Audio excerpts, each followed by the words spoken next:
তো আপনাদের জন্য নিয়ে আসলাম নতুন আরেকটা স্কলারশিপ অপরচুনিটি। এর আগের একটা ভিডিওতে বলেছিলাম রোমানিয়াতে গভর্নমেন্ট স্কলারশিপের ব্যাপারে।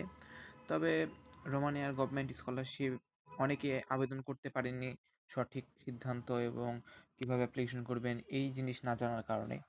তো আজকের ভিডিওটা হচ্ছে সেই রোমানিয়াতে আরেকটা ফুল ফান্ড স্কলারশিপের জন্য, নাম হচ্ছে রোমানিয়ান আর্ট স্কলারশিপ 2026।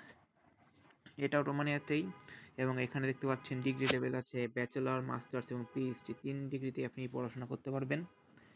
এবং এটা ফান্ড করছে Romanian agency for investment and foreign trade and ministry of education. এখানে মোট 40টি স্কলারশিপ দেওয়া হবে এবং 40টাই ফুল ফান্ডেড। 12ই জুন পর্যন্ত, মানে আমাদের 12ই জুন মেবি বিশ্বকাপ শুরু হবে। এই বিশ্বকাপ পর্যন্ত হচ্ছে সময়। তো আপনারা যারা আবেদন করবেন খুব তাড়াতাড়ি আবেদন করে ফেলুন। এবং যা যা কভার করবে সেটা আপনারা দেখতে পাচ্ছি যে কোনো রেজিস্ট্রেশন ফি লাগবে না। রোমানিয়ার ল্যাঙ্গুয়েজ 1 বছর আপনাদেরকে শেখাবে। তারপর আপনার ব্যাচেলর, মাস্টার, পিএইচডিতে ফুল টিউশন কভার করবে, মান্থলি স্টাইপেন্ড দেবে, অ্যাকোমোডেশন দেবে, মেডিকেল অ্যাসিস্ট্যান্স দেবে, এমনকি যে লোকাল এবং ডোমেস্টিক ট্রান্সপোর্ট আছে এটা পর্যন্ত আপনাকে তারা কভার করে দেবে। অর্থাৎ অনেক সুযোগ সুবিধা। যারা বিদেশে পড়াশোনা করতে যেতে চান কিন্তু বাজেটের সমস্যা আছে, হয়তো মিডিল ক্লাস ফ্যামিলি থেকে যারা বিলং করি আমরা, আমাদের জন্য অসম্ভব সুন্দর একটা সুযোগ এটা।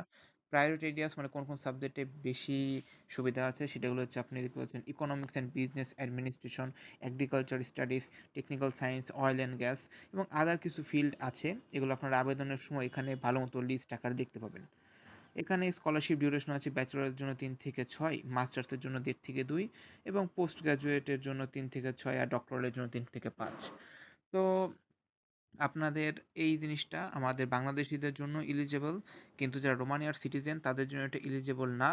এবং ইউরোপীয় ইউনিয়নের বাইরে যারা আছে তাদের জন্য মূলত এই স্কলারশিপটা অ্যাভেলেবেল। তো আমরা বাংলাদেশিরা তাদের জন্য অবশ্যই এটা অবশ্যই অ্যাভেলেবেল আছে। এবং যদি রিকোয়ার্ড ডকুমেন্টসগুলো আমরা দেখি, এখানে দেখছেন যে letter of recommendation, application form, academic documents, declaration of non benefit, identification, যেমন আপনার passport, birth certificate, medical certificate, curriculum vitae মানে সিভি এবং ফটোগ্রাফ।